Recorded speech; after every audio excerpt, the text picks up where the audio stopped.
And actually, all right, now it's a good test.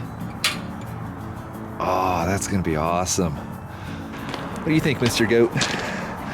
Okay, so now, which one was that? That was that switch. Oh, this is cool. Oh, I should have done this a long time ago. Look at that difference. And of course, now we can see up under here. So when it's time to, oh yes, when it's time to get chains and straps out and gloves and the winch control and everything, look at that. Oh, I should have done this years ago. Oh, and the best part of these smaller light bars being here, these, since they're up so high, this would be kind of shadowy, but as you can see, it isn't, because those lights reflect some light out here as well. Oh, this is insanely cool. This is, I am really, really, really glad I did this. I guess we got to turn them both on, don't we, Mr. Lucky?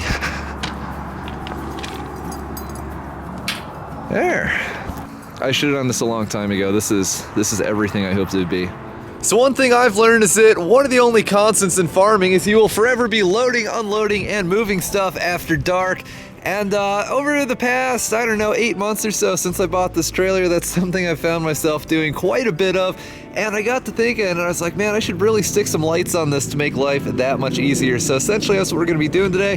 I got 8 of these smaller lights, 2 larger floodlights with twice as many LEDs as the smaller ones. We got some switches, some inline fuses, some mounting hardware, and some wire back in the shop. So let's see what we can do here. So really there's 3 areas here that I wanna light up. The first is what you're most likely to guess, and that's of course the trailer deck itself. And I was thinking this should be pretty easy. We'll just put those 2 big floodlights up on this winch plate. Oh no! Dang it, Smitty built. Hardware's already coming off part of the winch. Uh-oh. Anyway, secondary I want to light up is the ground around this trailer, because very often, especially hauling hay, I find myself backing down driveways and trying to maneuver close to buildings and whatnot, and it's really hard to see what's going on. And it's actually so dark in these environments that just those orange LED running lights on this thing throw an amount of light that's usable. So that's why I got 6 of those 8 smaller LEDs. We're gonna put 2 under the deck on each side facing out, and then 2 on the back facing out. And the last 2 of these small LEDs, well, these are gonna light up the toolbox and the area between the truck and the trailer. I'm probably gonna mount them like up underneath here somewhere. Actually, the very last time we used this trailer, it was the night that I dropped off the Fordson tractor at my buddy Mechanic Steve's place, and I picked up 2 of my tractors that I'd hired him to do some work on, and we're chaining or unchaining something that night. And you know, we're like rummaging around in this toolbox looking for stuff, and I'm thinking of every possible way to eliminate this.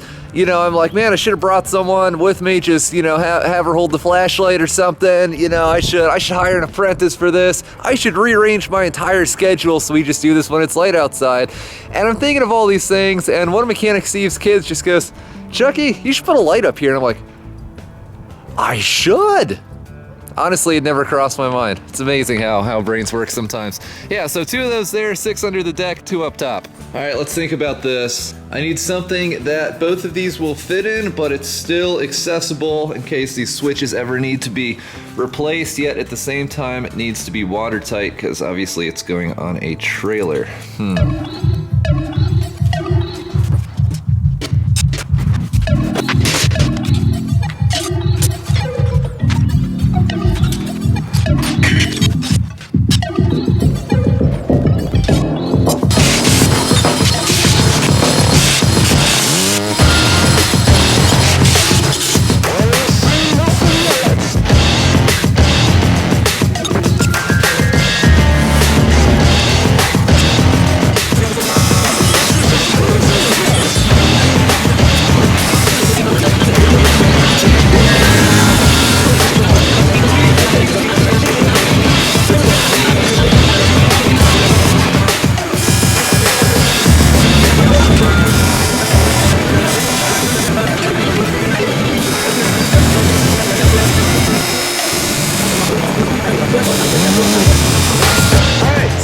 There we go. Is it the most perfect thing in the universe? No, but I built it 100% out of stuff that I already had laying around. and I've not welded aluminum in quite a while, so pretty content that'll get the job done. However, I'm starting to worry that perhaps I am putting the cart before the horse a little bit here, because we now have a place for all of the wires and switches to end, yet nowhere actually for them to begin yet. So I guess we should start, just bolting these lights onto the trailer, then we'll run the wiring through that and into the connections, and that'll be that.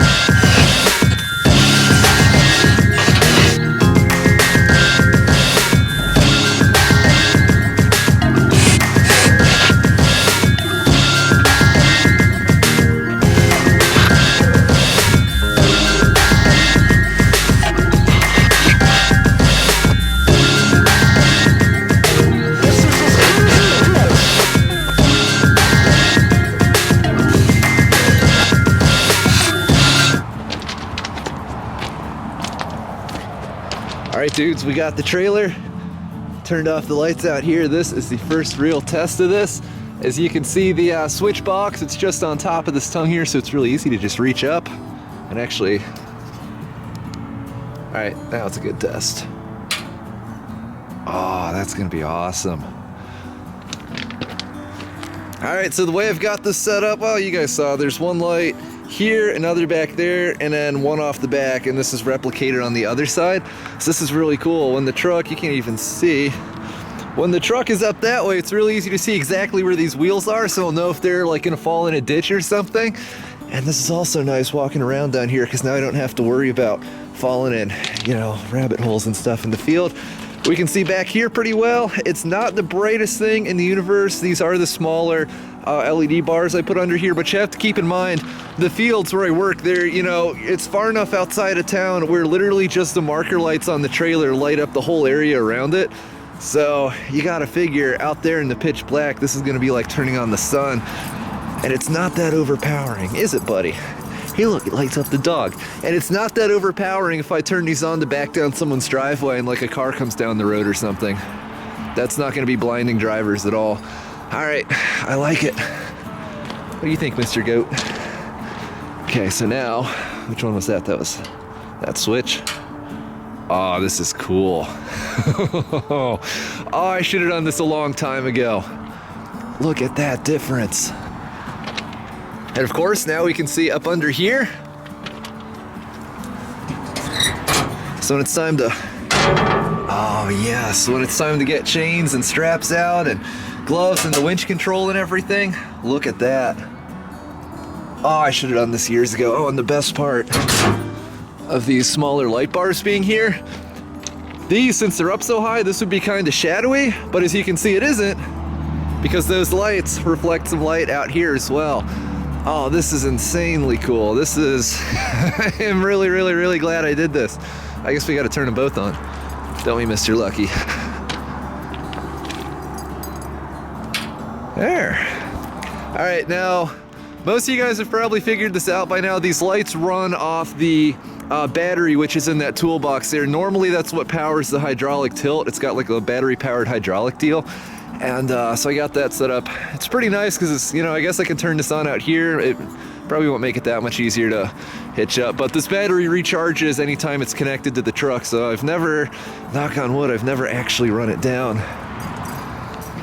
Wow, this lights up a significant portion of my entire yard. Oh my goodness, this is everything that I hoped it would be. This is really cool, I think. Now let me show you how I ran this. I got some of this wire. This is just some 14 gauge stuff with an inline fuse, of course, and it's got this heavy, it's almost like an extension cord kind of deal stuff on the outside of it. I don't know what this is called. You can buy it at auto parts stores. It's probably kind of expensive. Mechanic Steve gave me a whole bunch of this with some other stuff when he moved last summer. It's been sitting around. I've been waiting to use it. But what I normally use is this stuff here. This is marine grade wire, and it looks, where's the end of this? I don't know if you can, yeah, you can see everything with all this light. And that's a silver end, and it's regular copper wire, but it's tin coated to fight corrosion, which is really good for anything that's outside. And then I wrap it in this wire loom stuff. This is should look pretty familiar to most of you guys. This is standard equipment on like pretty much anything with an engine that's sold. You know, you just put the wires down in there, and it keeps them safe from things. Use the finest 3M electrical tape, KNIPEX. Pliers-Wrench, use these from time to time. These are the main tools that I use to wire this. I've got some of these Klein Catapult wire strippers. I should actually probably split that into its own video. Those are kind of cool. Plus the crimpers and the channel lock side cutters here. If you're going to be doing this at home, I'll put links to this stuff and the exact light bars and a few other things in the video description below. If you've never done anything like this before, it's actually really easy because you just use, well, what I use is these crimp connections, these automotive crimp connections. Some people like the solder stuff, you know, that's fine, but these seem to work pretty well for me. I mean, wow, look at that. Oh, I'm really happy with this. That's pretty legit. And even these lights, like walking around this close to the trailer, they're not shining in your face or anything. You know, obviously, because you got the deck between them. Oh, this is perfect. That lights up the whole deck all the way back there. Those things are pretty bright. All right, so I guess I might as well wind down this video here. In the beautiful pure white light of these LEDs, I am really happy with how this turned out. I will quote something Mechanic Steve said in the past, which is that he's never added lights to something and regretted it, and I'm with you there. To go even further, I would say in 2019 now, the days of Amazon Prime and these smaller LED things being like under $10 a piece, you know, all that light under 10 bucks. There's really no excuse for not having proper lights on really any piece of equipment whatsoever. I've put these on several things. Most of the tractors have either these or the sealed beam lights, which I buy sometimes. You know, just in case you want to go old school. Those are like a little more money, but they don't put out as much light. Between that and everything else, I mean, ask yourself this: what is it that you can like back into in your yard and fix for less than the cost of some of these LED bars? Or, you know, what part of your body can you injure falling into a hole as you're trying to tie stuff down at night in the middle of a field that you can recover from in $10 worth of downtime or whatever? I don't know exactly how much I spent on this. I will say the main investment was time. This was a very tedious upgrade. It took pretty much 2 solid days to do all this. I think there's 10 of these bars on here in various sizes now, and it was very time consuming. Now, you know, that will be more or less difficult depending upon your exact trailer or piece of equipment.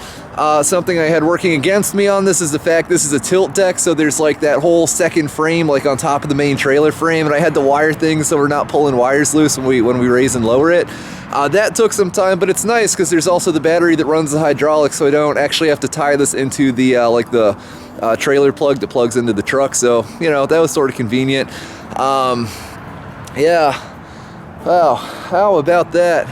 Whatever the case, this was a really easy upgrade. I'm super glad I did it. For anyone who's never installed one of these things before, it really is about as simple as it gets. I mean, the light bars themselves, they have 2 wires hanging out the back. There's a red one and a black one. They're labeled positive and negative. You wire the positive, you know, you wire them straight to the battery, literally just run a wire and stick an inline fuse in it so you don't burn down your stuff. And a switch, obviously, unless you want them running full time. It's really easy.